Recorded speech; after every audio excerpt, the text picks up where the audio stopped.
Nobody thought that was possible in this quick a time. They thought maybe at the end of 4 years or 5 years or 6 years.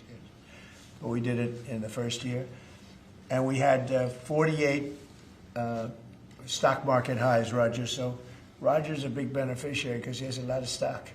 But anybody that has stock, including people with 401ks. So the economy has never been like this.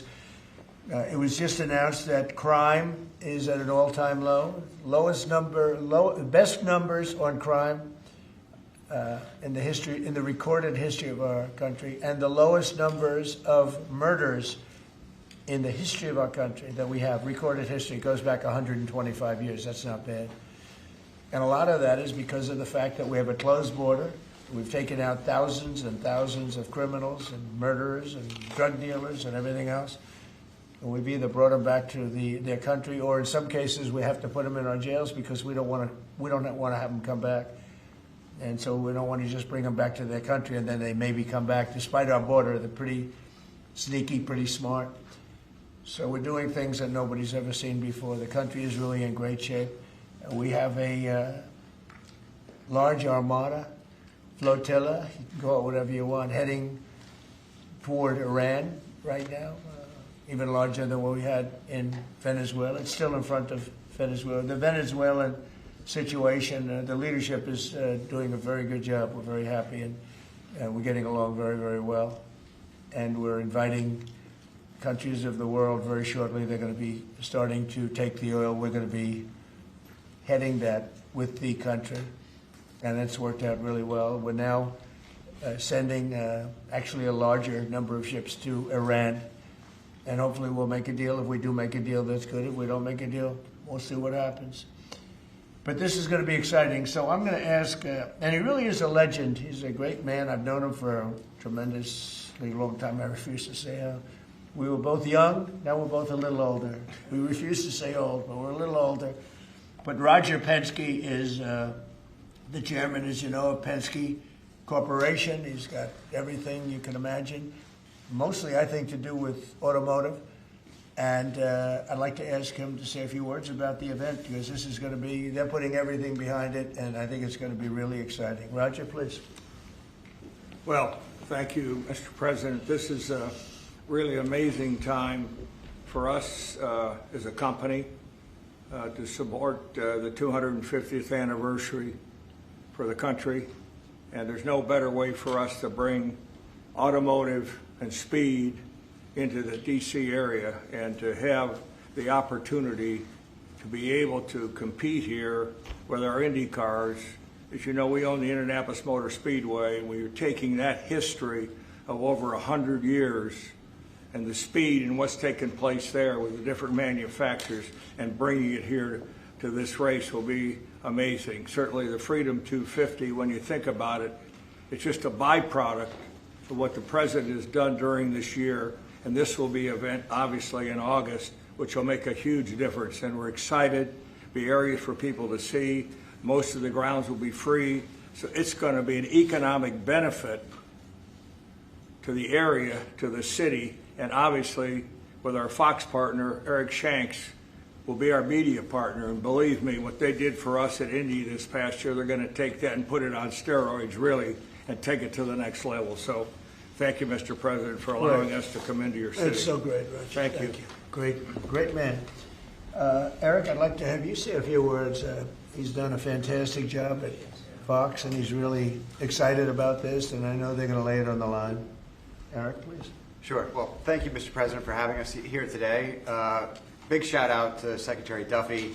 This project was kind of on life support until you stepped in recently and got us here today. Secretary Burgum, your team has been absolutely incredible. Explain how many times you came to Washington trying to do this. I think Bud came here 81 times. 81 meetings I had in Capitol Hill. Meeting with senators, meeting with people at the Capitol. And they all wanted it. Everybody wanted it, but they couldn't figure it out. It was crazy. 80 some odd times. That's pretty amazing. So go ahead, please. Right. Well, it's a real honor to be a partner with Roger and IndyCar. And at Fox Sports, we do the biggest events in sports. This year we have the FIFA World Cup that we'll be celebrating here as well. And then dovetailing right after that, to be able to celebrate America's birthday on Fox is an absolutely incredible honor, and everyone at Fox Sports can't wait to see exactly how this is going to unfold and bring it to life. So, Mr. President, thank you again for signing this today. And the big thing, it's August 21st through the 23rd, and I believe the race is on the 23rd, right? Yes. That's going to be incredible. They're going to have practice sessions. It's going to be just a very exciting period, I think, for Washington. If I could, I'd like to ask Sean Duffy, the Secretary of Transportation, who's terrific and doing a great job. Much more important than Sean is we have Rachel Campos Duffy here, and she's one of the greatest people I know and one of the greatest people on television, so most of you know her, but I don't think we'll have her speak about the race because she knows less about it than anybody up here. But she is fantastic. Sean, please. So the president gave us all a directive, which I'm grateful for. We're going to celebrate America's 250th birthday, and he asked all of us to think outside the box.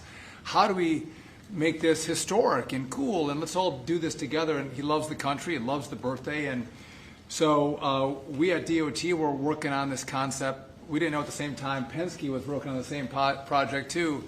And so we've come together, and Doug has been a wonderful partner. But to think 190 miles an hour down Pennsylvania Avenue, this is going to be wild. The last time we had a race in the capital city, Bud, was when? 1801, Thomas Jefferson with a horse race. A horse race in 1801, Mr. President. Now we're going to do a real race. That's so great. That's such a good. So listen, this doesn't happen. You know, we just don't come in and ask the president to sign. There's a lot of work that goes into this, as you can tell. Bud and my chief of staff Pete all had a lot of meetings on the Hill. We couldn't be more excited about this.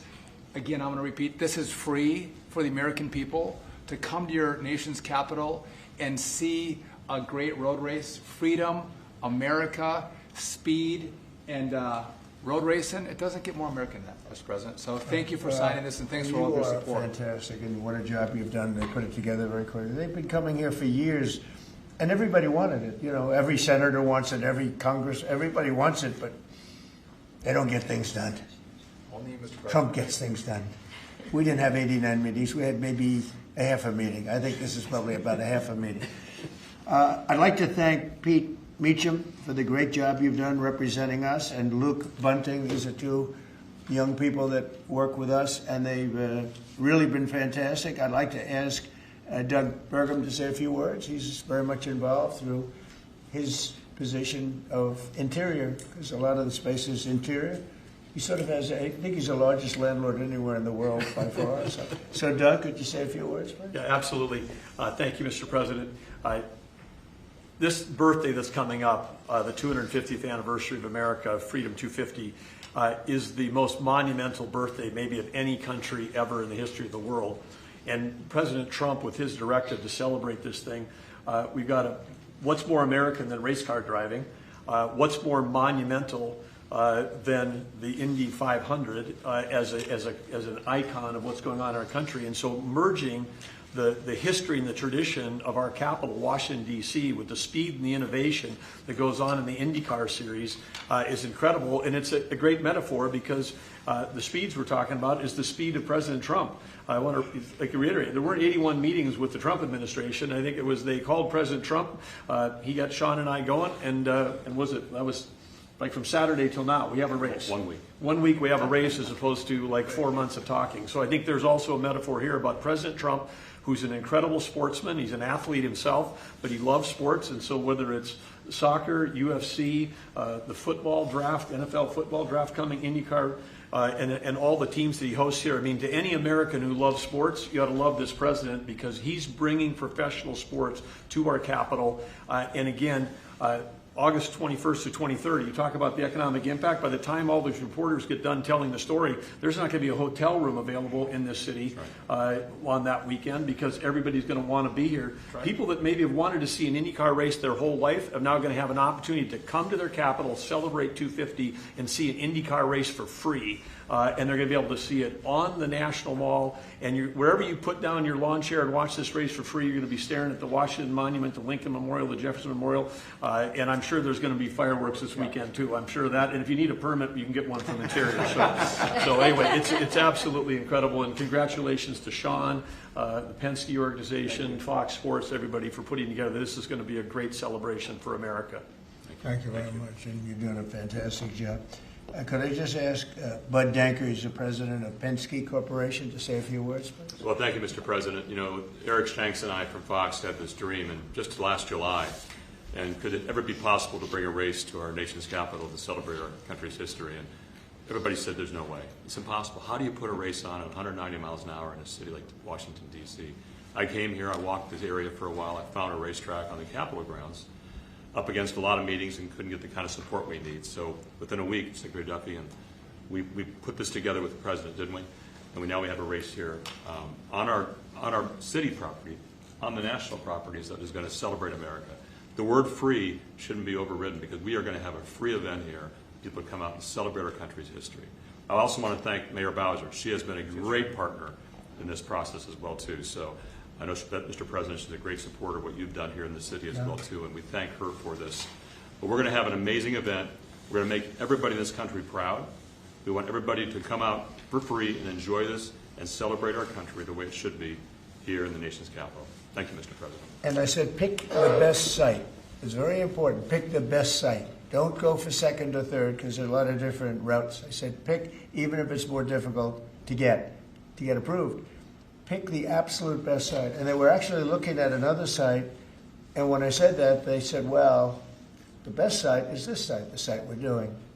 I said, let's take a look at it, and we think it's the best site too. It's actually better than the original site they were looking at, but if we're going to do it, we want to do it right. So this is going to be something in terms of the road width, the crowds, and everything else that we can all, the best site, one of the best sites I've ever seen, actually, and it'll be beautiful. So I'm going to sign this, and if you have any questions on this subject, that'd be great. We just named a new Fed chairman today. You know that? He's a central casting. He's like Roger Penske, central casting. You know him, Roger? Very good guy.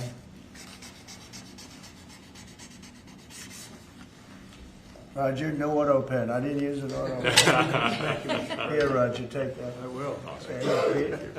President. Oh, that's great. Here you go, my man. I don't want to sign each letter. You know, they sign each letter. They hand pens. I used to watch these presidents. One letter. You got to see what it looks like at the end. Never looks too good. Here, Rachel, take that. That's for your team. Thank you. Congratulations. This is really exciting. Thank you. Any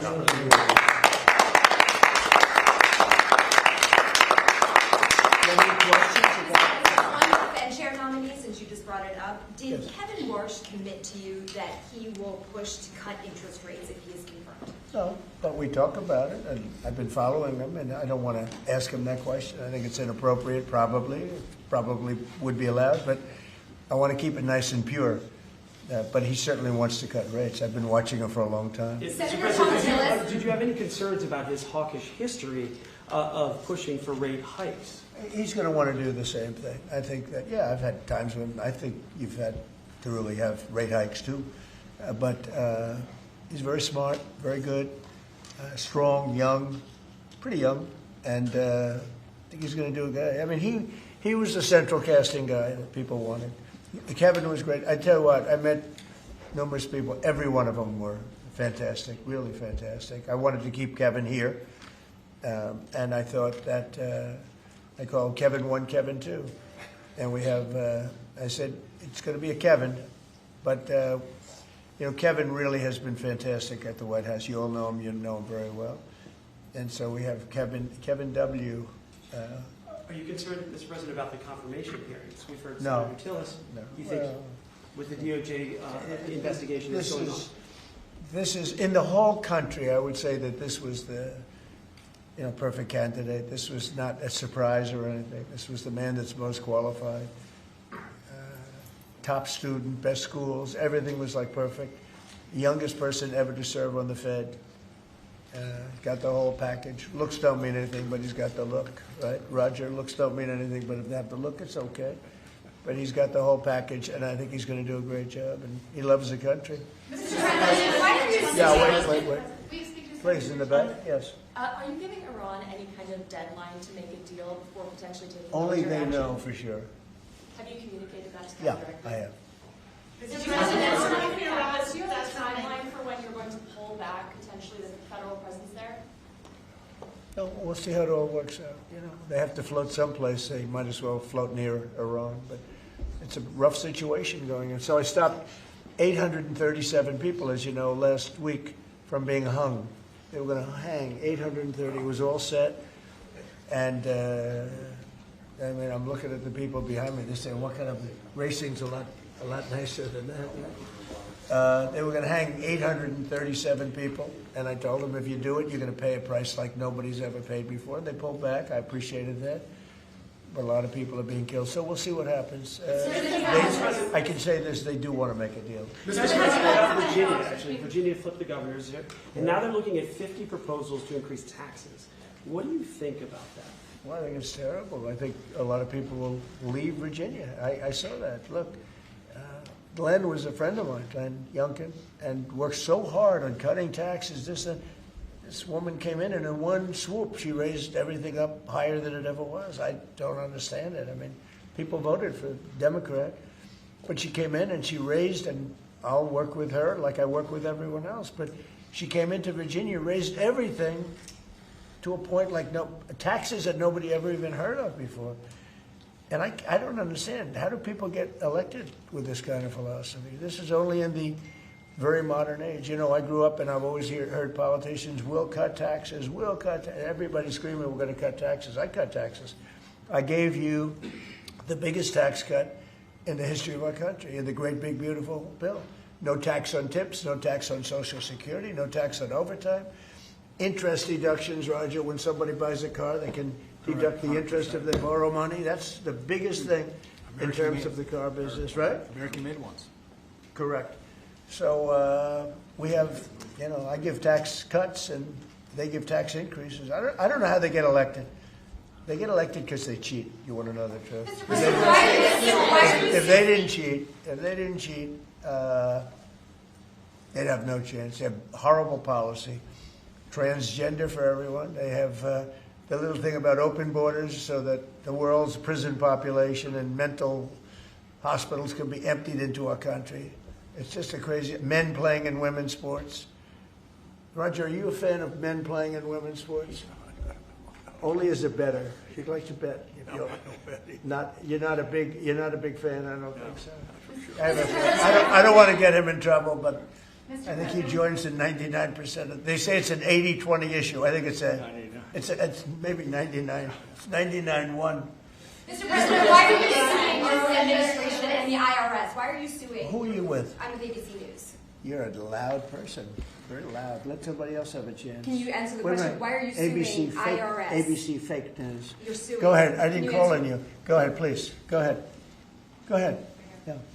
Do you think the upcoming talks? ABC, by the way, is truly one of the worst. Go Do you ahead. think the upcoming talks between Russia and Ukraine stand a chance without Yeah. U.S. envoy Witkoff and Jared Kushner there? I think they stand a chance. We've been trying. I've ended 8 wars. All of them I thought were going to be maybe tougher than this one. But Zelensky and Putin hate each other, and it makes it very difficult. But I think we're getting very close to getting a settlement. Hundreds of thousands of people, mostly soldiers, have been killed. Last week they lost 29,000 people. Last month they lost 29,000 soldiers. Can you believe that, fellas? 29,000. You lose one race driver, and it's a big deal. 29,000 soldiers in 1 month.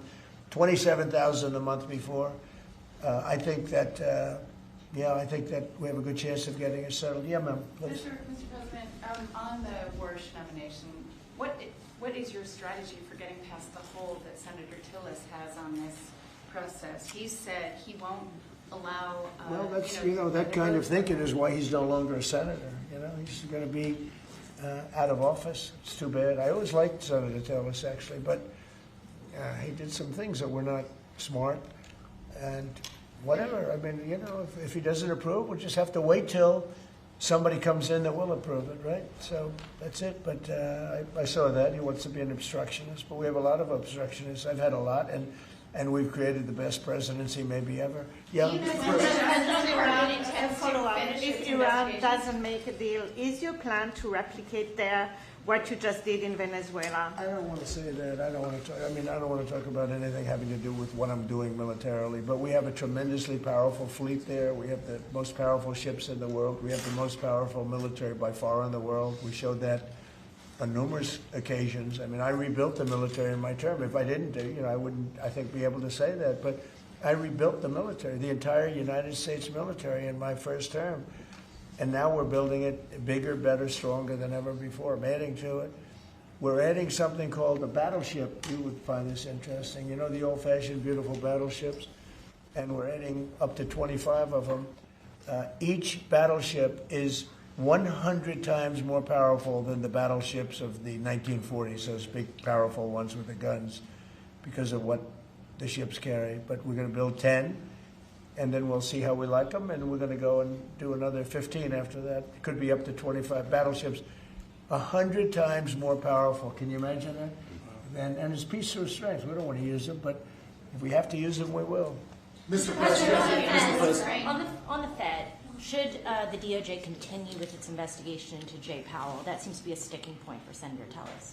Well, he's got a building that, I build buildings, and I build them under budget, ahead of schedule.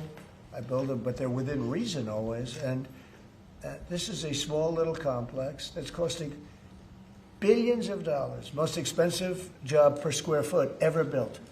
And it's a little complex. It's a little Fed complex. I built the hotel on Pennsylvania Avenue, and I built it for around $200 million. And it's bigger than that. They're spending many times that amount to do a renovation of a building. I've heard numbers as high as $4 billion. $4 billion to build a building.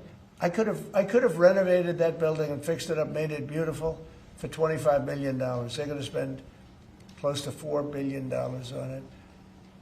So it's either gross incompetence or it's theft. Somebody's making money, because you can't spend. It's more per square, and you have half a building there. You have the structure, you have the exterior skin that they're not changing much. They're building a building, and they're spending almost, I'm hearing numbers of between $3 and $4 billion. It's the most expensive structure ever built per square foot. So he's either incompetent, or he or somebody is a crook.